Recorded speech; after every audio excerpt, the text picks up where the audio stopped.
حضرت عمر رضی اللہ تعالیٰ عنہ روایت کرتے ہیں کہ زید بن سعنہ نامی ایک یہودی تھا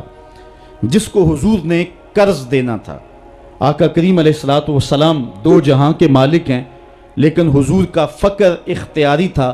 آقا کریم علیہ السلام کے گھر میں بسا اوقات کتنے دن چولہا نہیں جلا کرتا تھا۔ حضور ادھار لے کر کے لوگوں کی مصیبتوں کو بھی دور کرتے، اور گھر کا چولہا بھی بعض اوقات ادھار لے کے گرم کرنا پڑتا۔ اعلیٰ حضرت فرماتے ہیں مال کے کونین ہیں گو پاس کچھ رکھتے نہیں، دو جہاں کی نعمتیں ہیں ان کے خالی ہاتھ میں۔ تو کہتے ہیں کہ ایک دن حضور علیہ السلام کی خدمت میں ایک شخص حاضر ہوا جس کا نام زید بن سعنہ ہے اور یہودی ہے، اور اس نے حضور علیہ السلام سے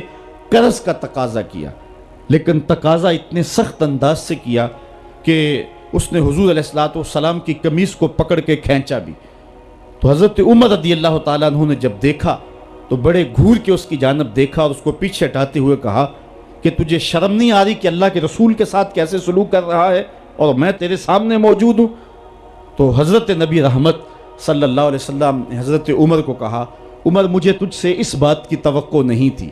ذرا غور کیجئے حضور علیہ السلام کی اس سیرت کے انداز کو۔ ایک شخص آ رہا ہے اور حضور سے سختی کر رہا ہے، ابھی حضور کو قرض لٹانے کی جو تاریخ ہے اس میں بھی 4 دن باقی رہتے ہیں، اور وہ ناجائز سختی کر رہا ہے۔ حضرت عمر رضی اللہ تعالیٰ عنہ نے جب اس کو گھورا اور سختی کی تو حضور علیہ السلام نے فرمایا عمر مجھے تیرے سے اس بات کی توقع نہیں تھی، تمہارا کام تو یہ تھا کہ مجھے حسن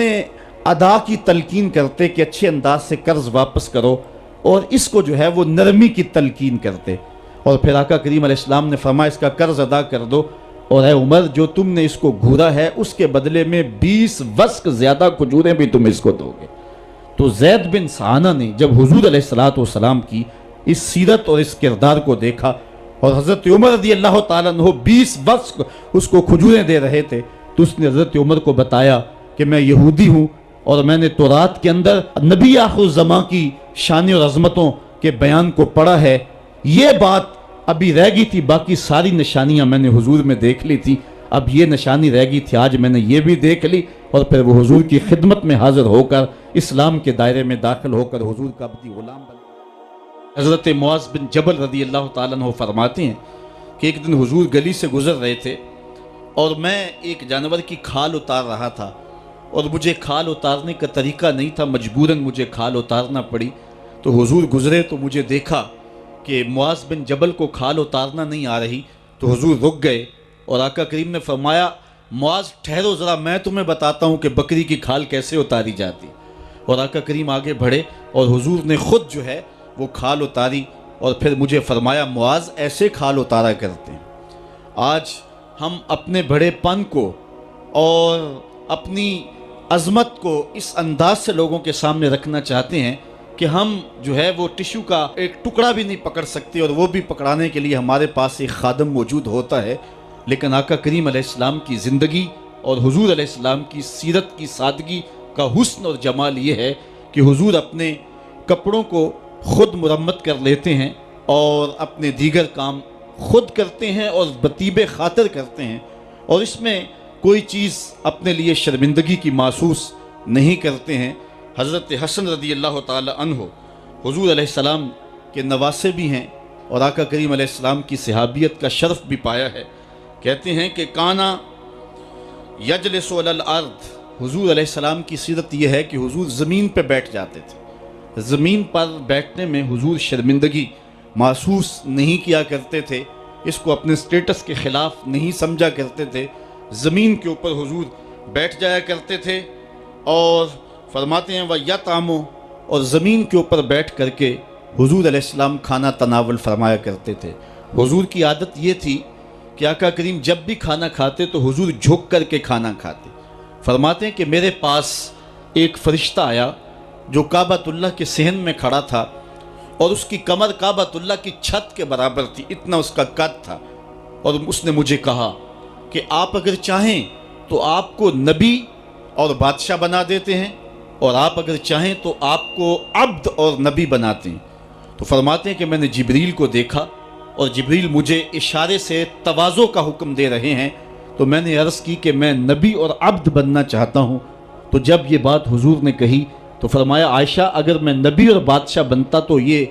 جتنے بھی پہاڑ ہیں یہ سونا بن کے میرے ساتھ چلتے، لیکن میں نے اس بات کو اختیار نہیں کیا۔ اور اس کے بعد حضور علیہ السلام جب بھی کبھی کھانا کھاتے تو حضور جھک کر کے کھاتے، جس طرح مالک کی دہلیز سے خیرات ملتی ہے اور کوئی خادم اس کو جو ہے وہ شکرانے کے طور پہ جو ہے وہ انتہائی عجز کے ساتھ کھاتا ہے، ساری زندگی حضور نے کھاتے اور پیتے ہوئے تکیہ نہیں لگایا،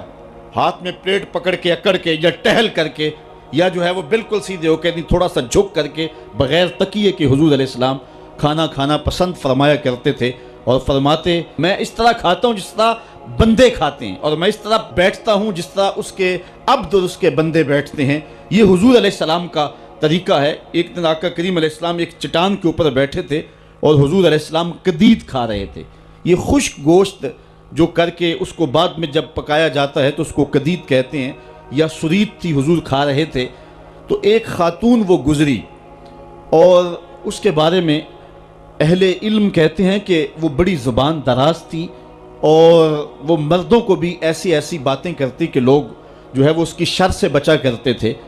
تو اس نے کہا کہ آپ تو ایسے کھا رہے ہیں جس طرح کے عبد کھاتے ہیں۔ تو حضور علیہ السلام نے فرمایا اگر میں عبد نہیں ہوں تو کون عبد ہے؟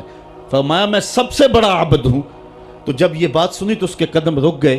اور اس نے حضور علیہ السلام کی خدمت میں عرض کی کہ حضور آپ پھر اکیلے ہی کھا رہے ہیں، مجھے بھی کھلائیں۔ تو حضور نے ایک لقمہ اٹھایا، فرمایا لو تم بھی کھا لو۔ تو اس نے کہا یہ نہیں، بلکہ جو آپ کے منہ میں ہے میں وہ کھانا چاہتی ہوں۔ تو حضور علیہ السلام نے اپنے منہ کا نوالا نکال کر کے اس کے منہ میں ڈال دیا۔ تو کہتے ہیں کہ اس کے بعد کبھی بھی اس کی زبان پر کبھی فحش بات آئی نہیں تھی۔ حضور کے جوٹے کی وہ برکت تھی اور اس کا وہ فیضان تھا کہ اس کے اندر ایسی روشنی ہو گئی۔ پہلے وہ سخت لعان تھی، گالیاں دینے والی تھی اور فحش گفتگو کرنے والی تھی، لیکن حضور علیہ السلام کے جوٹے کی برکت سے اللہ تعالیٰ جل شانہ نے اس کی زبان کو حسن بھی دے دیا اور جمال بھی عطا فرما دیا۔ تو حضور علیہ السلام کی عادت تھی کہ آقا کریم زمین پہ بیٹھ کے کھاتے، جھک کے کھاتے، فرماتے میں ایسے کھاتا ہوں جس طرح عبد کھاتے ہیں۔ وَيَلْبَسُ الْغَلِيظ، اور آقا کریم علیہ السلام موٹے کپڑے پہنتے تھے، باریک ترین کپڑے پہننے سے حضور نے گریز کیا ہے۔ اور یہ وَيُطِيلُ الصَّلَاةَ، اور حضور کی نماز لمبی ہوا کرتی تھی۔ وَيُقَصِّرُ الْخُطْبَةَ، اور خطبہ حضور مختصر فرمایا کرتے تھے۔ وَلَا يَانِفُ أَن يَمْشِيَ مَعَ الْأَرْمَلَةِ وَالْمِسْكِينِ فَيَقْضِي لَهُ الْحَاجَةَ، اور حضور علیہ السلام اس بات میں کوئی شرمندگی محسوس نہیں کیا کرتے تھے کسی مسکین، کسی لاچار، کسی بیوہ، کسی یتیم اور کسی مسکین کے ساتھ چلیں اور اس کے کام آئیں اور مصیبت میں اس کا دکھ بانٹ دیں اور اس کی حاجت کو حضور پورا فرما دیں۔ یہ حضور علیہ السلام کی سیرت کے وہ روشن پہلو ہیں کہ آقا کریم علیہ السلام کی سیرت زمانے کے سامنے ایسا نور بانٹتی ہے، ایسے اجالے پھیلاتی ہے۔ ایک شخص نے حضور علیہ السلام سے وعدہ کیا کہ آپ یہاں رکیں اور میں ابھی آتا ہوں، تو آقا کریم علیہ السلام اس کے انتظار میں وہاں رکے۔